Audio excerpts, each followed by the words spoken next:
Hello दोस्तों, आपका स्वागत है हमारे YouTube चैनल में। हम लोग फिजिक्स पढ़ रहे थे और फिजिक्स में हम लोगों ने बल को तक पढ़ लिया था। आज हम लोग को नया टॉपिक पढ़ना है जिसका नाम है न्यूटन का गति नियम। आप लोग को न्यूटन का गति नियम से स्टार्ट करने से पहले आप लोग को मैं एक बात बतला दूं कि आप लोग को अगर पूरा टॉपिक किसी भी टॉपिक को समझना होगा तो वीडियो को स्किप करके नहीं देखिएगा। आप लोग वीडियो को पूरा फुल देखिएगा, तभी जाके कोई भी टॉपिक समझ में आएगा। और ये जो हमारा वीडियो है ये किसी भी कंपटीशन एग्जाम के लिए आवश्यक है, ठीक ना।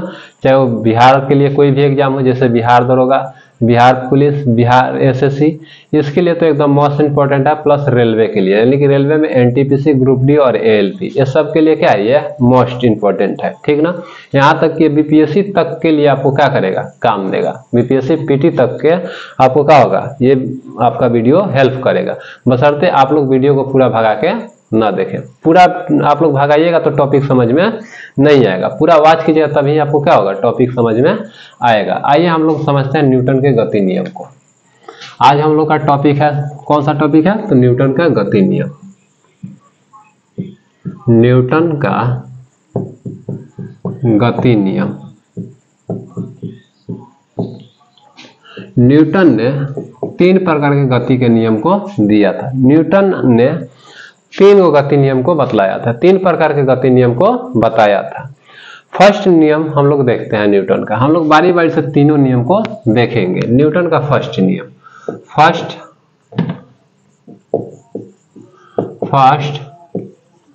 लॉ ऑफ मोशन, न्यूटन के गति का प्रथम नियम हम लोग देखेंगे।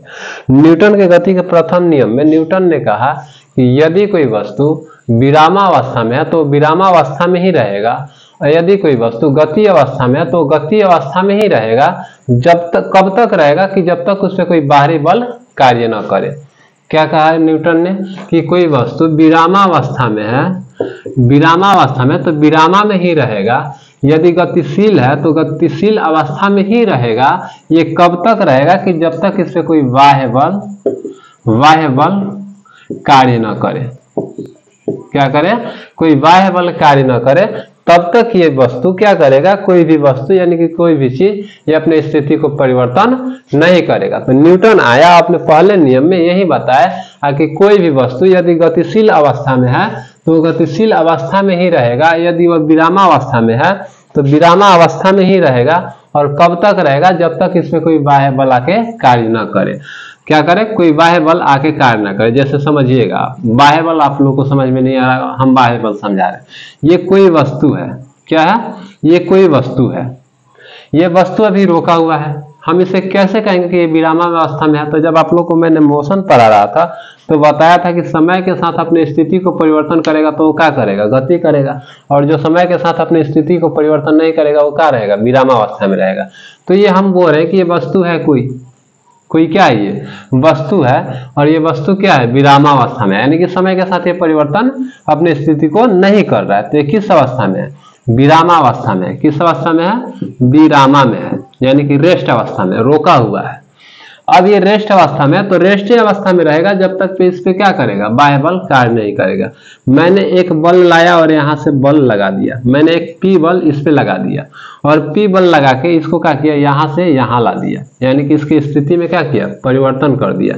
यानी कि ये जब तक ये किस अवस्था में रहा, जब तक ये पी बल इस पे नहीं लगा था तब तक ये विरामा में ही था। जैसे हम पी बल लाए तब ये क्या किए कि इसकी स्थिति में क्या कर दिए, परिवर्तन ला दिए। क्या कर दिए, परिवर्तन ला दिए। यानी कि हम जब ये पी बल नहीं लगाए थे तो ये विरामावस्था में था। किस अवस्था में था, विरामावस्था में था। लेकिन जैसे ही हम पी बल लगाए तो ये अपने अवस्था को क्या किया, चेंज कर लिया। तो ये जो पी बल हम लगाए हैं ना, क्या लगाए हैं, जो ये पी बल लगाए हैं यही क्या है, मेरा बाह्य बल है। क्या है, बाह्य बल है। तो ये जब तक हम लोग ये बाह्य बल नहीं लगाते तो ये क्या वस्तु विरामा से क्या अपनी स्थिति को चेंज कर पाता, नहीं कर पाता। तो न्यूटन यही बताए थे कि कोई वस्तु यदि विरामावस्था में है तो विरामा में ही रहेगा, और गति अवस्था में है तो गति अवस्था में ही रहेगा जब तक कि वो बाह्य बल कार्य ना करे। जैसे देखिए, मान लीजिए कि कोई भी वस्तु इधर से गति करते हुए आ रहा है। चाहिए गाड़ी है, इधर से आराम से धीरे धीरे गति करते हुए आ रहा है। क्या कर रहा है, गति करते हुए आ रहा है। अब हमें क्या करना है कि अचानक यहाँ ब्रेकर आ गया। क्या आ गया आपका, ब्रेकर आ गया। अब हमको यहाँ रोकना है, तो गाड़ी को रोकने के लिए हम लोग क्या करते हैं, ब्रेक लगाते हैं। क्या लगाते हैं, ब्रेक लगाते हैं। तो ये जो ब्रेक लगाते हैं ये क्या है, मेरा बाह्य बल है, एक्स्ट्रा बल है। क्या है, बाह्य बल है।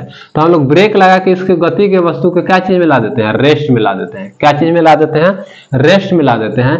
तो इसे ही हम लोग क्या कहते हैं, जो ब्रेक लगाए हैं उसे हम लोग क्या कहते हैं, बाह्य बल कहते हैं। क्या कहते हैं, बाह्य बल कहते हैं। तो न्यूटन ने ही बताया था कि कोई भी वस्तु यदि विरामावस्था में है तो विरामावस्था में ही रहेगा, और गति अवस्था में है तो गति अवस्था में ही रहेगा। कब तक रहेगा, जब तक उसमें कोई बाह्य बल आके कार्य न करे। बाह्य बल आप लोग को समझ में आया होगा। आप लोगों को मैंने जब पढ़ाया था बल, तो मैंने बताया था कि खींचना और ढकेलना ही क्या कहलाता है, बल कहलाता है। तो देखिए, तो न्यूटन के फर्स्ट परिभाषा से क्या बल के परिभाषा का कोई झलक मिल रहा है, मिल रहा है कि नहीं। देखिए, कोई भी वस्तु अगर विरामा में है तो हम इसे गति में लाने के लिए बाह्य बल लगाएंगे। तो बाह्य बल कैसे लगाएंगे, या तो विरामा में है, मान लीजिए कि ये वस्तु क्या है, विरामा में है। क्या है, ये वस्तु विरामा में है। तो अब इसको हमको गति में लाने के लिए हमको क्या करना पड़ेगा, बाह्य बल लगाना पड़ेगा। तो या तो हमें इसको खींच के लगाएं बाह्य बल तो, या धक्का देके लगाएं बाह्य बल तो। या तो हम इसको खींच के लगाएं या धक्का देके बाह्य बल लगाएं, तब ना ये क्या करेगा, अपना स्थिति को परिवर्तन करेगा। क्या करेगा, स्थिति को परिवर्तन करेगा। या गति में ला रहा है तो इसे हम खींच के रोके तब, चाहे ब्रेक लगा के रोके तब, हम दोनों तरह से रोक सकते हैं। तो ये खींचना और धकेलना ही क्या कहलाता है, बल कहलाता है। खींचना और धकेलना ही हम आप लोगों को क्या पढ़ाए थे, बल पढ़ाए थे। तो देखिए, तो न्यूटन के फर्स्ट नियम से बल का परिभाषा मिल रहा है कि नहीं मिल रहा है, मिल रहा है। तो न्यूटन के पहला नियम से, यानी कि पहला गति के नियम से हमें बल का परिभाषा मिलता है, बल का परिभाषा मिलता है, परिभाषा मिलता है। क्या चीज का परिभाषा मिलता है, बल का परिभाषा मिलता है। तो न्यूटन के प्रथम गति नियम से क्या चीज मिलता है, तो हमें बल का परिभाषा मिलता है। ठीक, तो हम कह सकते हैं कि बल वह भौतिक राशि है।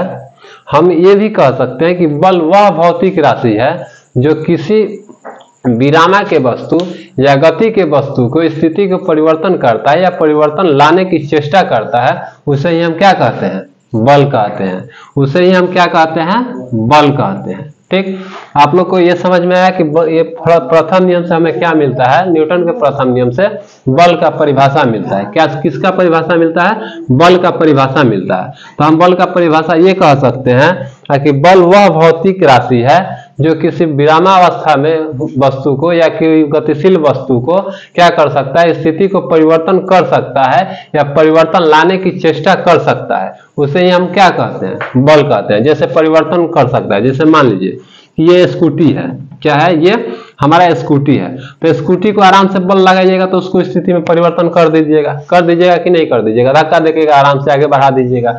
लेकिन मान लीजिए कि ये ट्रक है, क्या है, ये ट्रक है। क्या ट्रक को आप धक्का देके उसके स्थिति में परिवर्तन लाइएगा, नहीं लाइएगा। लेकिन आप इसके स्थिति में परिवर्तन लाने के लिए चेष्टा किए कि नहीं किए, किए ना। इसके ऊपर कुछ ना कुछ आप बल लगाए ना, क्योंकि इसका स्थिति में परिवर्तन हो जाए, लेकिन इसका स्थिति में परिवर्तन नहीं हुआ। क्या हुआ, नहीं हुआ। तो बल वह भौतिक कारक है जो विरामा के वस्तु या गतिशील वस्तु के स्थिति में परिवर्तन ला सकता है या लाने की चेष्टा कर सकता है, उसे ही हम लोग क्या कहते हैं, बल कहते हैं। तो न्यूटन के प्रथम नियम से हमें क्या चीज मिलता है, बल का परिभाषा मिलता है। अब बात आता है कि कोई भी वस्तु है तो वो आखिरकार विरामा में ही क्यों रहेगा और गति में ही क्यों रहना चाहता है, अपनी स्थिति को परिवर्तन क्यों नहीं करना चाहता है। ये बात आता है कि अगर कोई वस्तु रेस्ट में है, यानी कि विरामा में है, तो विरामा में ही क्यों रहना चाहता है, और गति में है तो गति में ही क्यों रहना चाहता है। क्या इसके पीछे कारण है, क्या इसका लॉजिक है, हमको तो समझ में नहीं आया सर। अब समझाइए, आखिरकार वो रेस्ट में है तो रेस्ट में ही क्यों रहना चाहेगा, वो गतिशील क्यों नहीं होना चाहेगा। तो इसके बारे में गैलीलियो ने जानकारी दिया था।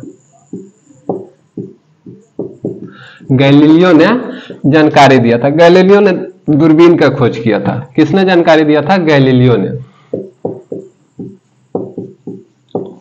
गैलीलियो ने बताया था कि कोई भी वस्तु अगर विरामा में है तो विरामा में ही रहने की चेष्टा करता है, कोई वस्तु यदि गतिशील अवस्था में है तो गतिशील अवस्था में ही रहने का चेष्टा करता है, वो अपने स्थिति को परिवर्तन नहीं करना चाहता है। अपने स्थिति को परिवर्तन को क्या करता है, विरोध करता है। यानी कि वो कहता है कि मैं गतिशील हूं तो मैं गतिशील ही रहूंगा, और मैं विरामा में हूं तो मैं विरामा में ही रहूंगा। आखिरकार ये क्यों होता है, तो ये होता है जड़त्व के कारण। किसके कारण, जड़त्व के कारण। गैलीलियो ने बताया कि कोई भी वस्तु अगर विरामा में है तो वो विरामा में ही रहना चाहता है, और गतिशील अवस्था में है तो गतिशील अवस्था में ही रहना चाहता है। आखिरकार ऐसा होता क्यों है, तो वो क्यों होता है, जड़त्व के कारण होता है। जड़त्व के कारण कोई भी वस्तु अपनी स्थिति में क्या करता है, परिवर्तन नहीं लाना चाहता है। क्या करता है, अपनी स्थिति में परिवर्तन नहीं लाना चाहता है। तो आखिरकार जब ये जड़त्व के कारण अपनी स्थिति में परिवर्तन नहीं लाना चाहता है, तो ये जड़त्व आता कहां से है, जड़त्व भी तो कहीं ना कहीं से उत्पन्न होता होगा ना। तो ये जड़त्व क्या चीज से उत्पन्न होता है, तो द्रव्यमान से उत्पन्न होता है, मास से उत्पन्न होता है, द्रव्यमान से उत्पन्न होता है। क्या चीज से उत्पन्न होता है, मास से उत्पन्न होता है, यानी कि द्रव्यमान से उत्पन्न होता है। तो हम कह सकते हैं कि किसी वस्तु का जितना ज्यादा द्रव्यमान होगा उसका जड़त्व क्या होगा, उतना ही अधिक होगा। जैसे देखिए ट्रक और कार में देखिए किसका जड़त्व ज्यादा होगा, ट्रक का जड़त्व ज्यादा होगा, कार का जड़त्व कम होगा। क्योंकि हम लोग कार को क्या कर सकते हैं, बल लगा के उसकी स्थिति में हम लोग परिवर्तन ला सकते हैं, लेकिन ट्रक के स्थिति में परिवर्तन लगाने के लिए हमें बहुत ज्यादा बल की आवश्यकता है। तो उसका जड़त्व क्या हो जाएगा, ज्यादा हो जाएगा, क्योंकि ट्रक के पास क्या है, द्रव्यमान ज्यादा है। तो ज्यादा द्रव्यमान होने के कारण ट्रक के पास जड़त्व ज्यादा है, और कार के पास कम द्रव्यमान होने के कारण इसका जड़त्व, कार का जड़त्व कम है। ठीक ना, आप लोग को समझ में आया। ये जड़त्व आखिरकार आता कहां से है, तो द्रव्यमान से आता है। हम लोग न्यूटन के प्रथम नियम को गैलीलियो का नियम या जड़त्व का नियम भी कहते हैं, लेकिन ये दोनों नियम में थोड़ा सा का अंतर है। जो न्यूटन का नियम है प्रथम नियम, इस नियम को हम लोग गैलीलियो का नियम या जड़त्व का नियम ही हम लोग कहते हैं। लेकिन जड़त्व का नियम और गैलीलियो के नियम में ज्यादा का अंतर नहीं है, थोड़ा सा का अंतर है। गैलीलियो ने आया था तो कहा था कि ये जड़त्व जो है ना, कोई भी वस्तु विरामा में है तो विरामा में ही रहेगा, विरामा में ही रहेगा, और गति में है तो गति में ही रहेगा। ठीक ना, ये क्यों होता है, तो जड़त्व के कारण होता है। तो गैलीलियो ने केवल यही बात बताया था कि कोई भी वस्तु अपने स्थिति को परिवर्तन नहीं करता है। ठीक ना, अगर वो विरामा में है तो विरामा में ही रहेगा, और गति में है तो गति में ही रहेगा। लेकिन न्यूटन आया तो कहा कि कोई वस्तु यदि विरामा में है तो विरामा में ही रहेगा, गति में है तो गति में ही रहेगा, जब तक इस पे क्या हो जाए, बाह्य बल आके काम ना करे। तो न्यूटन ने क्या किया कि अपना नियम में केवल बल को जोड़ दिया, सब वो गैलीलियो वाला ही रखा, कॉपी पेस्ट गैलीलियो का ही किया। अगर गैलीलियो थोड़ा सा मेहनत किया रहता तो न्यूटन की आवश्यकता नहीं पड़ती। आज हम लोग न्यूटन का नाम के बारे में नहीं पढ़ते। ठीक ना, तो गैलीलियो का शांत होना ही न्यूटन का फर्स्ट लॉ बना। गैलीलियो अगर शांत नहीं होकर बैठता तो न्यूटन का फर्स्ट लॉ नहीं आता, क्योंकि गैलीलियो ने बता दिया था कि कोई वस्तु विरामा में है तो विरामा में ही रहना चाहता है, और गति में है तो गति में ही रहना चाहता है। लेकिन जैसे न्यूटन आए तो केवल बल जोड़ दिए। कब तक ये रहेगा गतिशील और विरामा, जब तक कि उस पर कोई बल कार्य न करे, यानी कि बाहरी फोर्स कोई उस पर कार्य न करे। तो ये गैलीलियो या जड़त्व के नियम और न्यूटन के नियम में थोड़ा सा का अंतर है, केवल बल का अंतर है। ठीक ना, तो न्यूटन के प्रथम नियम को गैलीलियो का नियम या जड़त्व का नियम ही हम लोग कहते हैं। क्या कहते हैं, गैलीलियो का नियम या जड़त्व का नियम ही हम लोग कहते हैं। जड़त्व 3 प्रकार के होते हैं। जड़त्व कितने प्रकार के होते हैं, 3 प्रकार के होते हैं। एक होता है गति का जड़त्व, एक होता है विरामा का जड़त्व, और एक होता है दिशा का जड़त्व। गति का जड़त्व, विरामा का जड़त्व और दिशा का जड़त्व। एक होता है गति का जड़त्व, दूसरा का होता है जड़त्व, दूसरा का होता है विरामा का जड़त्व, और तीसरा का होता है दिशा का जड़त्व। दिशा का जड़त्व, गति का जड़त्व अमूमन गति में परिवर्तन लाएगा, विरामा का जड़त्व विरामा में परिवर्तन लाएगा, और दिशा का जड़त्व दिशा में परिवर्तन लाता है। ठीक ना, दिशा का जड़त्व क्या चीज में परिवर्तन लाता है, दिशा में परिवर्तन लाता है। अब हम लोग समझते हैं जड़त्व के बारे में। जड़त्व के बारे में समझते नहीं, जड़त्व का डिफिनेशन एग्जाम्पल देखते हैं। एग्जाम्पल, पहला सबसे फेमस एग्जाम्पल आप लोग देखिएगा, कोई भी फल या पत्ता वृक्ष से लगा होता है, तो हम लोग फल को तोड़ने के लिए क्या करते हैं, हम लोग चढ़ जाते हैं पेड़ के ऊपर, उसके डाली को कस के धर के क्या करते हैं, हम लोग हिला देते हैं। तो जो डाली को हम लोग हिलाते हैं ना, तो फल क्या हो जाता है, टूट के गिर जाता है। क्यों गिर जाता है, जड़त्व के कारण, क्योंकि उसका फल विरामा में है तो विरामा में ही रहना चाहता है, और हम लोग डाली को क्या करते हैं, गतिशील कर देते हैं, यानी कि डाली उधर उधर भागने लगता है और फल रुका ही रह जाता है, इसीलिए फल क्या हो जाता है, टूट के गिर जाता है। या पत्ता क्या हो जाता है, टूट के गिर जाता है। क्या हो जाता है, टूट के गिर जाता है। ठीक, चाहे आप लोग एक बात और देखिएगा, जैसे शादी ब्याह में कालीन उलीन बिछाया जाता है, तो उस कालीन को उठा के वो ले जाता है और डंटा से पीटता है और सब उसके गर्दा को क्या कर देता है, झाड़ देता है। तो आखिरकार वो गर्दा झाड़ता क्यों है, वो डस्ट यानी कि वो कण निकल कैसे जाता है कालीन से, तो उसका कारण है जड़त्व। वो जैसे डंटा से पीटेगा तो उसमें का वो जो ऊपर वाला वो जो कम्बल है उसको क्या कर देगा, उसको गतिशील कर देगा, लेकिन उसमें जो धूल कण बैठे हुए हैं वो विरामा में ही रहेंगे, इसलिए वो क्या हो जाते हैं, गिर जाते हैं नीचे। हम लोग गांव से बिलोंग करते हैं, तो गांव में बहुत फेमस चीज देखिएगा, लोग खटमल, खटिया जो होते हैं ना चारपाई, उससे खटमल को निकालते हैं। तो वो क्या करते हैं, उसको जो खटिया होता है ना, जो चारपाई होता है, उस पर डंटा से मारते हैं। जो डंटा से मारते हैं तो उसके क्या होते हैं, जो रस्सी होता है उसको गति करने लगता है, लेकिन खटमल जो बैठा रहता है वो विरामा में ही रहना चाहता है, जिसके वजह से वो क्या हो जाता है, नीचे गिर जाता है। क्या हो जाता है, गिर जाता है। ठीक, और भी बहुत सारा जड़त्व का एग्जाम्पल है, जैसे हम कह सकते हैं जड़त्व के एग्जाम्पल में, अचानक ट्रेन चलती है या बस चलती है तो आदमी क्या हो जाता है, पीछे की तरफ झुक जाता है। क्या हो जाता है, ऐसे पीछे की तरफ झुक जाता है। क्यों, जड़त्व के कारण, क्योंकि नीचे का बॉडी हमारा क्या है कि गतिशील हो जाता है और ऊपर का बॉडी क्या रहता है, रेस्ट अवस्था में रहता है, विरामा अवस्था में रहता है, इसीलिए हम लोग क्या हो जाते हैं, पीछे की तरफ झुक जाते हैं। या गतिशील वस्तु अचानक रुकता है तो हम लोग क्या हो जाते हैं, आगे की तरफ झुकता जाते हैं। क्यों, जड़त्व के कारण। किसके कारण, जड़त्व के कारण। देखिए, आप लोग को जितना पढ़ाया जाता है ना उतना अच्छा से पढ़िए, ठीक ना, नहीं तो आज आप लोग को जो चीज सुकून देता है ना, जब आपका खराब टाइम आएगा ना तो वही सुकून देने वाला चीज आपको दर्द देके चला जाएगा। ठीक ना, तो आप लोग को पढ़ाया जा रहा है तो अच्छा से पढ़िए। आइए हम लोग अब नेक्स्ट नियम को देखते हैं। प्रथम नियम में कोई न्यूटन का दिक्कत नहीं है, प्रथम नियम आप लोग को अच्छा से समझ में आया होगा। हम लोग अब दूसरा नियम को देखते हैं। क्या देखते हैं, दूसरा नियम को देखते हैं। ठीक, सेकेंड नियम, दूसरा नियम को देखते हैं। सेकेंड नियम को समझने से पहले हमें संवेग को समझना पड़ेगा। संवेग को समझना पड़ेगा, आखिरकार संवेग होता क्या है। पहले हम लोग जब तक संवेग नहीं समझेंगे तब तक न्यूटन के दूसरा नियम को नहीं समझेंगे। आप लोग को मैं जितना पढ़ाऊं, मैं जितना पढ़ा दूं उतना आप लोग अच्छा से पढ़ जाइए। ठीक ना, कोई भी लड़का क्या करता है कि अभी कि आप लोग के लड़का का जो है ना अभी एक एज है, एक एज आता है, वो किसी भी लड़की प्यार मोहब्बत के चक्कर में क्या हो जाता है, पड़ जाता है। ठीक ना, तो आप लोग उस चक्कर में मत पड़िए। अगर आप कामयाब नहीं होइएगा ना तो वहीं आपका प्यार आपको छोड़ के चला जाएगा, और उसी प्यार के लिए आप क्या मांगेगा, भीख मांगते रह जाइएगा, फिर भी आपको क्या होगा, भीख नहीं मिलेगा, वो प्यार का भीख नहीं मिलेगा। तो अगर आपको प्यार पाना है तो आपको कामयाब बनना पड़ेगा, और कामयाब बनने के लिए क्या करना पड़ेगा, पढ़ना पड़ेगा। तो आइए हम लोग समझते हैं संवेग को। क्या करते हैं हम लोग, संवेग को समझते हैं। देखिए, संवेग किसे कहते हैं। मान लीजिए कि कोई भी मान लीजिए कि बस या ट्रक 20 मीटर प्रति सेकंड के स्पीड से चल रहा है। कितना मीटर प्रति सेकंड की स्पीड से चल रहा है, 20 मीटर प्रति सेकंड के स्पीड से चल रहा है। कोई कार भी क्या करे, 20 मीटर प्रति सेकंड के स्पीड से चल रही है। अब हमें आप बतलाइए कि सबसे ज्यादा हम लोग को धक्का या चोट किससे लगेगा, ट्रक से लगेगा, ट्रक से अधिक चोट लगेगा।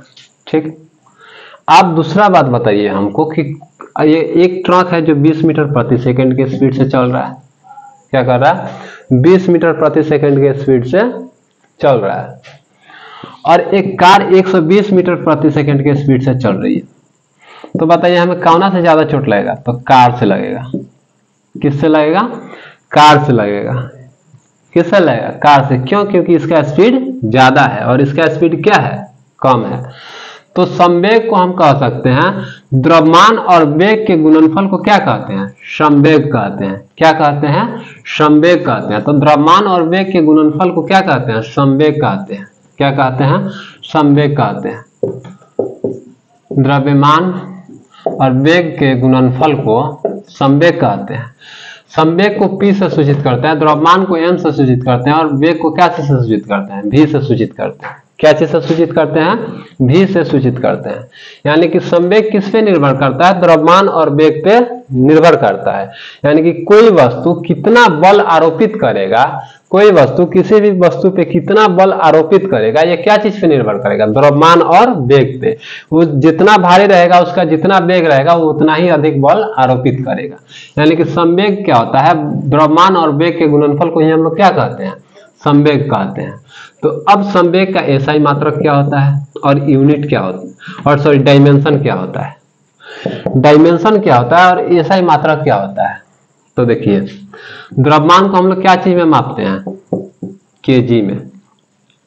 और वेग को क्या चीज में मापते हैं? तो मीटर प्रति सेकेंड। तो इसका एसआई मात्रक क्या हो जाएगा? केजी मीटर प्रति सेकेंड।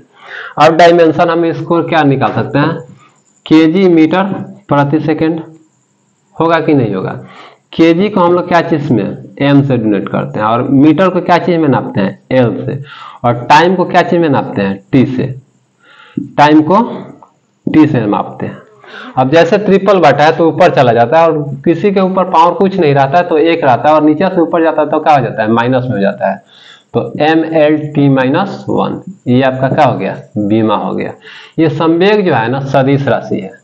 क्या है? सदिश राशि है। क्या है? संवेग सदिश राशि है। तो आपको संवेग समझ में आया होगा। आइए हम लोग समझते हैं अब न्यूटन के दूसरा नियम को। समझते हैं न्यूटन के दूसरा नियम को। न्यूटन ने अपना दूसरा नियम में क्या बताया? न्यूटन अपने दूसरा नियम में क्या बतलाया था? आइए हम समझते हैं। देखिए, न्यूटन ने अपने दूसरा नियम में कहा था कि बल संवेग परिवर्तन के दर के क्या होता है? बराबर होता, समानुपाती होता है। जो बल होता है ना, संवेग परिवर्तन के दर के क्या होता है? बराबर होता है। यानी कि अंतिम संवेग परिवर्तन के दर, यानी कि संवेग को परिवर्तन को कैसे निकालेंगे? अंतिम संवेग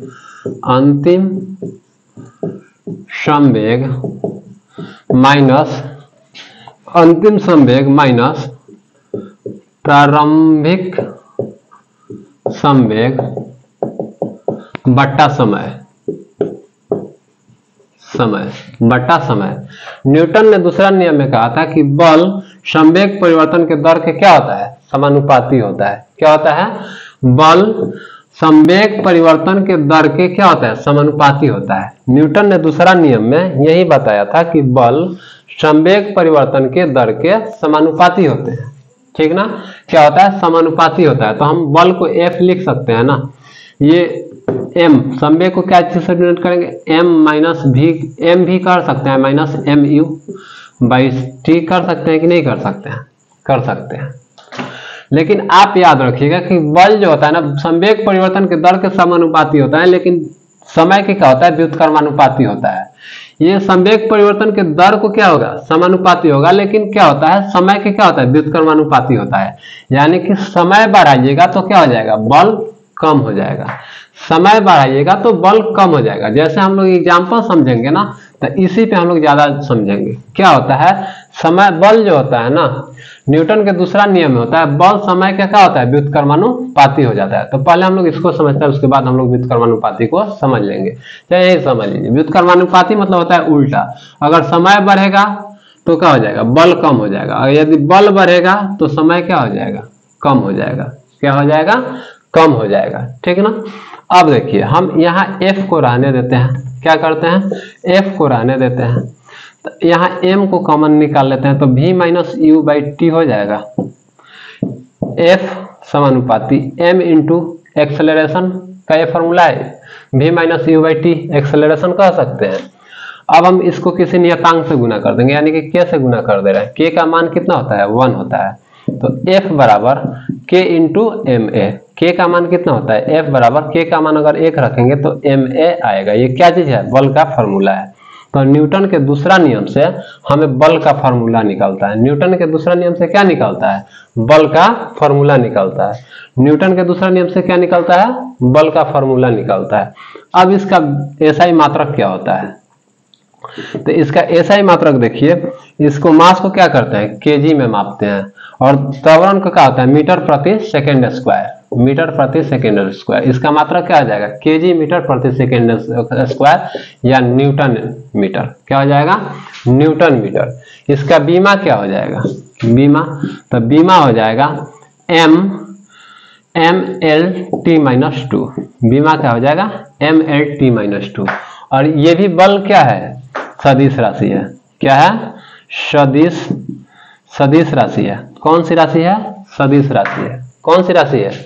सदिश राशि है। तो न्यूटन के दूसरा नियम से हमें क्या मिलता है? बल का फॉर्मूला निकलता है। क्या चीज का फॉर्मूला निकलता है? बल का फॉर्मूला निकलता है। क्या निकलता है? बल का फॉर्मूला निकलता है। न्यूटन के दूसरे नियम से बल का फॉर्मूला निकलता है। यहां तक आप लोगों को कोई दिक्कत नहीं होगा। दूसरा नियम भी न्यूटन का समझ में आया। अब हम लोग चलते हैं न्यूटन के थर्ड लॉ की तरफ, यानी कि न्यूटन का तीसरा नियम। कि न्यूटन के कौन सा नियम की तरफ हम लोग चलेंगे? तीसरा नियम की तरफ चलेंगे। हम लोग दो नियम को न्यूटन का समझ गए। न्यूटन के दो नियम को समझे और हम लोग अब क्या करेंगे? न्यूटन के तीसरा नियम को समझेंगे। न्यूटन के तीसरा नियम को समझेंगे। देखिए, हम बार बार आप लोग को बोले कि आप लोग पढ़ा कीजिए, ठीक ना? आप लोग क्या कीजिए? पढ़ा कीजिए।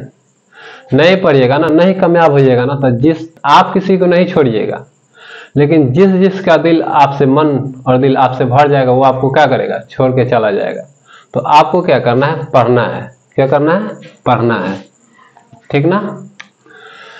आइए हम लोग तीसरा नियम को देखते हैं।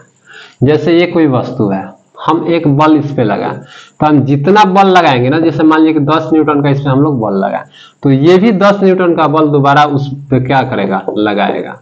इसे कहते हैं एक्शन फोर्स और इसे कहते हैं रिएक्शन फोर्स, यानी कि क्रिया के बीच प्रतिक्रिया। क्या हो जाता है? क्रिया के बीच प्रतिक्रिया।